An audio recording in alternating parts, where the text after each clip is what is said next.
Notre monde est toujours un lieu d'étonnement et de mystère.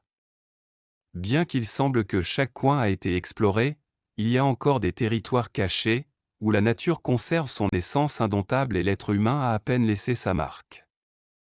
Dans cette vidéo, je vous amènerai à découvrir certains des endroits les plus éloignés et les plus inexplorés de la planète, où l'inconnu attend toujours d'être révélé. Numéro 1. Sacsayhuaman, à la périphérie du nord de Cusco, au Pérou, est un complexe massif qui atteint une altitude de 3701 mètres.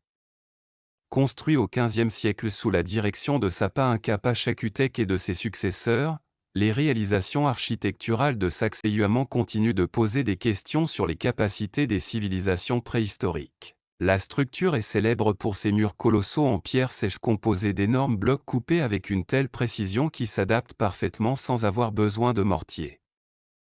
La précision est telle que vous ne pouvez pas glisser un papier parmi de nombreuses pierres. Cette technique met non seulement la compréhension avancée de la maçonnerie par les Incas, mais aussi leur capacité à manipuler de grandes pierres pour résister à l'activité sismique qui secoue fréquemment la région. On estime que la plus grande pierre pèse près de 200 tonnes et la question demeure, comment ont-ils été transportés et sculptés avec une telle précision en utilisant la technologie limitée disponible au cours de cette période? L'emplacement stratégique de la forteresse dans une colline escarpée offre une vue dominante de la vallée de Cusco, qui suggère son utilisation comme bastion militaire. Cependant, la complexité et l'élégance des travaux de pierre suggèrent qu'il a également joué un rôle de cérémonie important.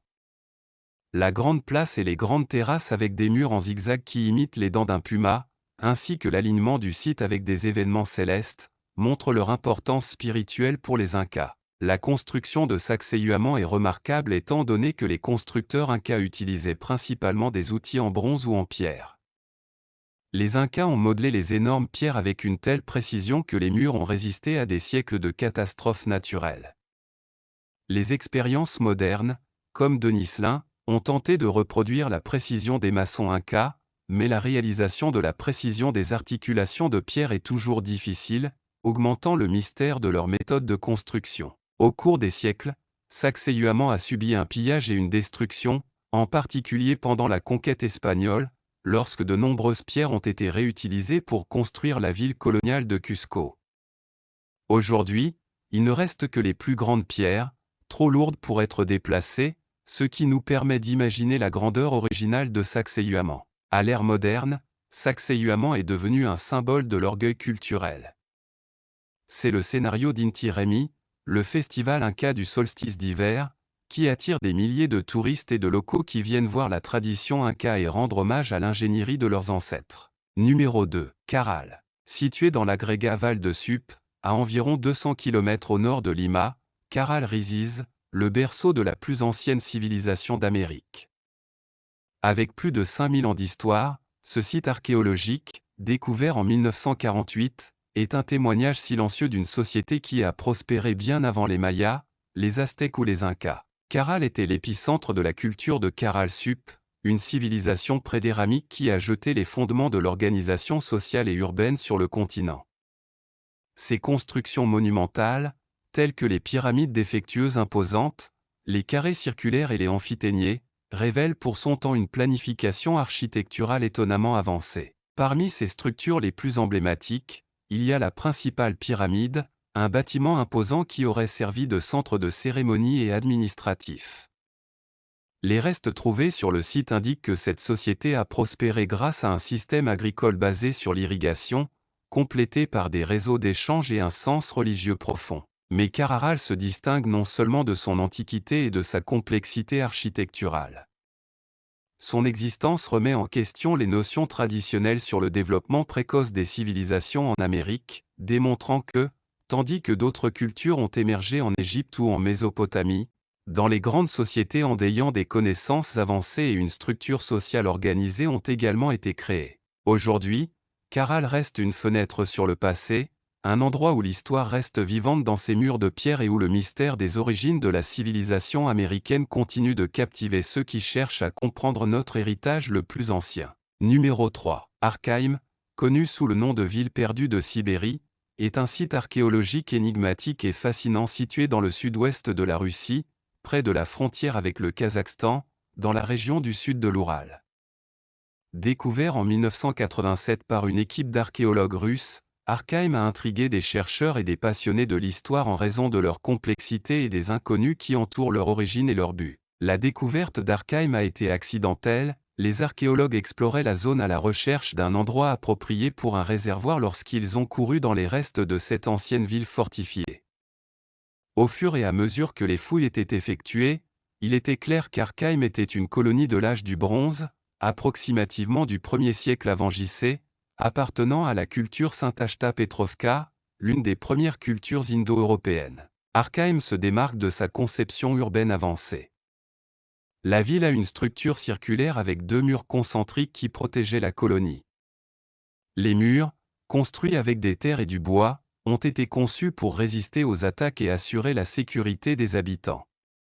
Dans les murs, la ville était organisée dans des secteurs radiaux qui abritaient des maisons, des ateliers et des espaces communs. Cette conception radiale suggère une planification méticuleuse et des connaissances en génie avancé et en architecture. L'un des aspects les plus fascinants d'Arkheim est son alignement astronomique. Les études ont montré que la ville était orientée par rapport aux événements célestes, ce qui suggère que ses constructeurs avaient une connaissance approfondie de l'astronomie. Certains chercheurs comparent Arkheim avec Stonehenge en raison de leur utilisation possible en tant qu'observatoire astronomique. La disposition des structures nous permet d'observer des phénomènes astronomiques tels que les solstices et les équinoxes, qui auraient pu avoir une signification rituelle ou calendaire pour ses habitants. Malgré les nombreuses fouilles et études, Arkheim est toujours impliqué dans le mystère. On ne sait pas avec certitude pourquoi la ville a été abandonnée ou quel était son objectif principal. Certaines théories suggèrent qu'il aurait pu être un centre religieux, un observatoire astronomique ou une forteresse militaire. L'absence de cimetières et de restes humains soulève également des questions sur la vie quotidienne et les coutumes funéraires de ses habitants. Aujourd'hui, Arkheim est un grand intérêt pour les archéologues et les touristes. Il est devenu un symbole de l'histoire russe ancienne et une fenêtre sur le passé indo-européen. Le site attire des milliers de visiteurs chaque année, qui viennent admirer les ruines et réfléchir aux énigmes de cette vieille ville. Arkheim a également inspiré une renaissance culturelle et spirituelle dans la région, avec beaucoup de gens y voyant un lieu sacré et puissant. Arkheim, la ville perdue de Sibérie, reste une énigme qui remet en question notre compréhension de l'histoire ancienne. Sa planification urbaine avancée, ses alignements astronomiques et les mystères qui l'entourent continuent de fasciner ceux qui étudient et la visitent. Arkheim n'est pas seulement un témoignage d'ingénierie et de connaissance des anciennes cultures indo-européennes, mais aussi une invitation à continuer d'explorer et de démêler les secrets du passé. Numéro 4. Dans la végétation du comté de Meath, l'Irlande et Newgrange, une tombe néolithique plus âgée que Stonehenge et les pyramides égyptiennes.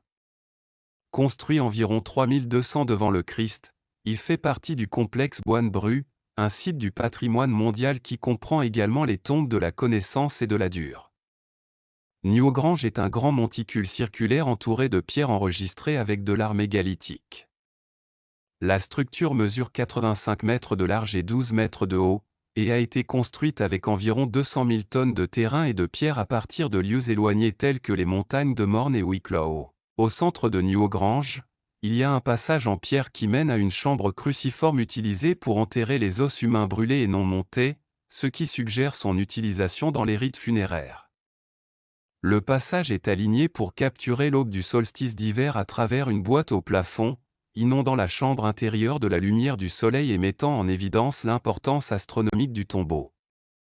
Les archéologues croient que Newgrange a servi à un objectif religieux ou cérémoniel, souligné par sa sophistication architecturale artistique complexe. La façade, principalement faite de chansons de quartz blanche, et la présence d'un cercle de pierre environnante accentuent encore son importance cérémonielle. La signification historique du site est approfondie par son rôle dans la mythologie irlandaise, considéré comme une demeure de divinités telles que Dagda et son fils Angus. Les récits mythologiques indiquent que Newgrange n'était pas seulement un monument, mais une figure centrale des histoires de souveraineté et de divinité, où les royaumes célestes et terrestres se sont joints. Les études archéologiques, en particulier celles de Michael J. O'Kelly entre 1962 et 1975 ont été cruciales pour révéler les secrets de Newgrange.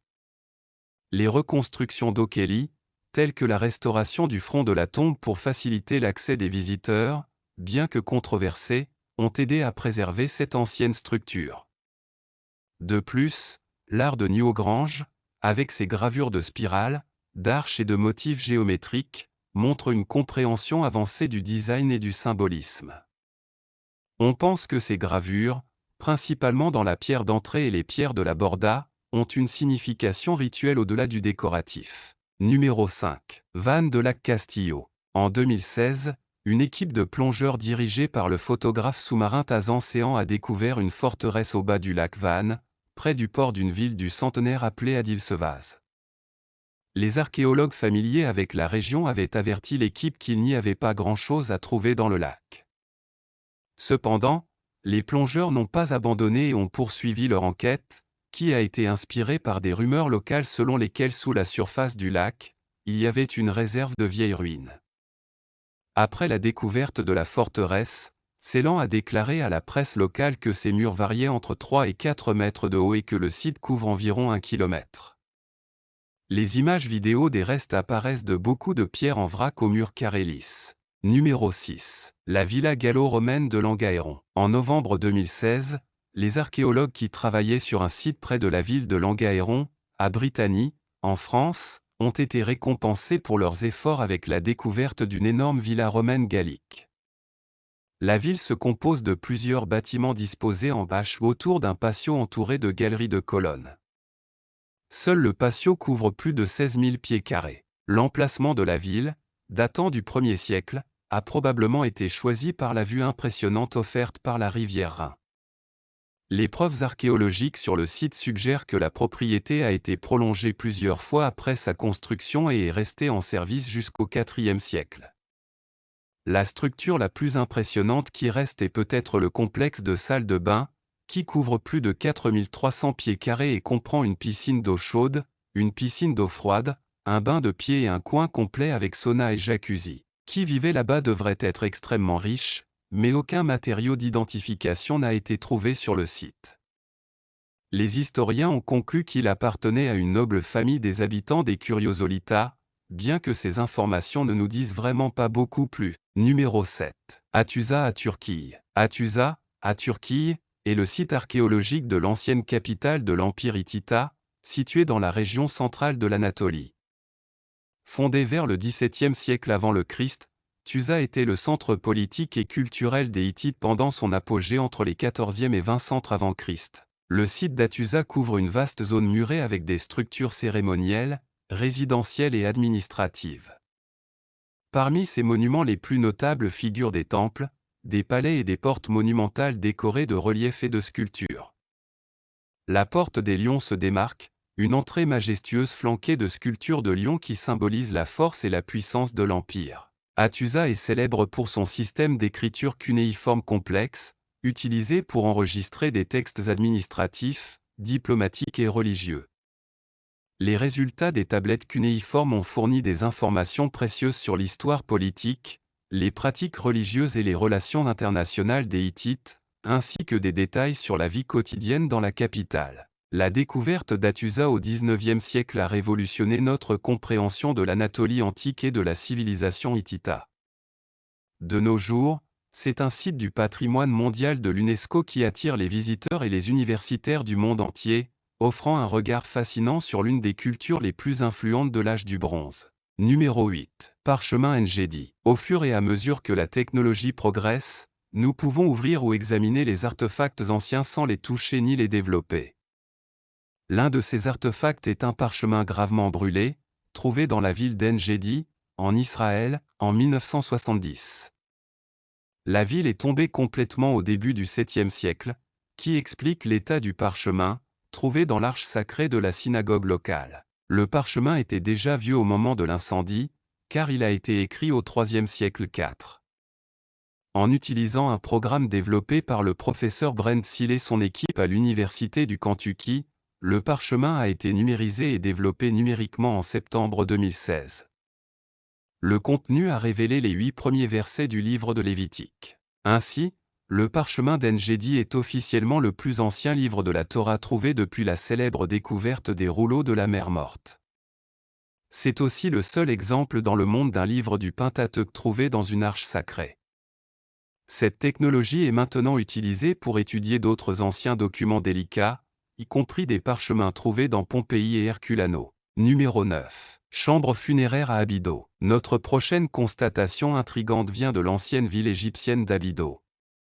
En novembre 2016, les archéologues ont localisé le site d'une chambre funéraire de briques de boue, qui semble avoir servi de lieu de sépulture pour le navire funéraire d'un roi il y a environ 3800 ans. Le navire était le seul objet physique dans la chambre funéraire, mais pour une raison quelconque, il était accompagné de dessins d'une flotte entière de navires similaires sur les murs, un total de 120. Il est probable que le navire appartenait à un roi de la dynastie 12, connu sous le nom de Senusret II, car sa tombe est située près du site. Cet endroit aurait pu être découvert beaucoup plus tôt, car l'archéologue britannique Arthur Weigall a remarqué quelque chose d'inhabituel ici en 1902 et a commencé à creuser. Cependant, le toit s'est effondré pendant que son équipe travaillait, alors ils ont quitté le projet. Ces navires devaient prendre vie dans l'au-delà et prendre le souverain décédé lors de leur voyage à l'éternité. Bien que trouver un entouré de tant de dessins soit unique, nous ne savons pas ce que ce navire méritait un traitement aussi spécial. Numéro 10. Le Star Wars se déroule dans le désert tunisien. Les déserts ressemblent souvent à des paysages extraterrestres, ce qui en fait des scénarios parfaits pour les films qui se déroulent sur d'autres planètes. Dans le désert de la Tunisie, vous pouvez visiter les emplacements emblématiques de la saga Star Wars, en particulier les trilogies et la préquelle originale. Ces scénarios représentent la planète fictive Tatooine, la maison de personnages comme Luke et Anakin Skywalker. Les emplacements autour de Matmata et Nefta offrent une vision de l'héritage des films et de leur impact sur la culture pop et le paysage local. Un site célèbre est la ferme Lars, où Luke Skywalker a été élevé par sa tante Beru et son oncle Owen. Les photos extérieures ont été filmées dans une vaste plaine saline près de la Nefta. Cette structure en forme des igloos, portée par les éléments, reste une destination de pèlerinage pour les fans de Star Wars. Un autre emplacement remarquable est l'Espagnol, présenté dans The Ghost Threat, près de Thouars. L'ensemble comprend des bâtiments bien conservés qui représentent authentiquement un espace désertique animé. Les scénarios détaillés, avec leurs extérieurs usés et sculptés, sont parfaitement mélangés avec le paysage, créant une atmosphère surréaliste. La ville berbère de Matmata a des maisons troglodytes fouillées dans des rochers mous. L'hôtel Sidi Driss, qui est l'une de ces maisons, a été utilisé pour les photos intérieures de la ferme Lars. La salle à manger de l'hôtel, avec des tables rondes et des chaises sculptées dans la roche, est devenue la cuisine emblématique où Luke partage un repas avec ses oncles. Les visiteurs peuvent séjourner dans cet hôtel, éprouvant l'architecture et le patrimoine unique de la région. La préservation de ces scénarios a été un effort de collaboration entre les communautés locales et les fans internationaux de Star Wars. Plusieurs initiatives ont été lancées pour restaurer et maintenir des structures, reconnaissant leur importance culturelle et économique. Numéro 11. La tombe de Qasr al-Farid dans le désert saoudien. Et si nous lui disions qu'une énorme tombe est au milieu de nulle part? Assez effrayant, non? Eh bien, au nord-est de l'Arabie saoudite, un mystérieux bâtiment solide se trouve sur le sable, et c'est une tombe. C'est vrai, ce château solitaire, comme on l'appelle, est le tombeau de Qasr al-Farid. Il est fouillé dans un rocher qui semble apparaître littéralement de rien. Apparemment, la tombe a été construite par la civilisation nabatéa il y a 2000 ans. La même connaissance méticuleuse de la sculpture en pierre a été trouvée dans la nécropole Egra. Étant donné que la tombe Qasr al-Farid apparaît littéralement de nulle part dans le désert, de nombreux chercheurs ont remis en question leurs origines. Cependant, la tombe n'est pas trop loin du vaste site archéologique de Madin Sali. Le site a été découvert et exploré au début du XXe siècle et, devinez quoi, plus de 500 tombes ont été découvertes et également liées aux vestiges de la ville de Nabatéa de Egra. Ce bâtiment est encore plein de mystères. Il semble qu'il ait été laissé au milieu de la construction, car une façade est sculptée avec des détails infinis tandis que l'autre n'a pas touché. Et le plus faux est qu'il ne semble pas y avoir de preuve d'enterrement dans cette tombe. Le défunt peut-il se réveiller et disparaître? Numéro 12. Caché parmi les montagnes du Tibet, l'Arumghar est bien plus qu'une académie, c'est un sanctuaire de connaissances et de spiritualité. Fondée en 1980, cette immense ville monastique est devenue la plus grande université bouddhiste du monde, accueillant environ 40 000 moines et nonnes qui consacrent leur vie à l'étude et à la méditation. Malgré son emplacement éloigné, l'Arumghar attire des étudiants à travers la Chine et au-delà, qui cherchent à approfondir les enseignements bouddhistes et à contribuer à la communauté. Son paysage est indubitable, des milliers de petites maisons rouges couvrent les pentes des montagnes, formant un spectacle visuel aussi imposant que mystique. La vie à l'académie est simple et austère. Bien qu'ils aient l'électricité, l'accès à l'eau est limité, les étudiants doivent donc le récupérer dans les puits voisins. Cependant, ces difficultés n'ont pas empêché l'Arumghar d'être maintenu en tant que centre d'apprentissage et de dévotion, où les connaissances ancestrales sont préservées et transmises aux générations futures.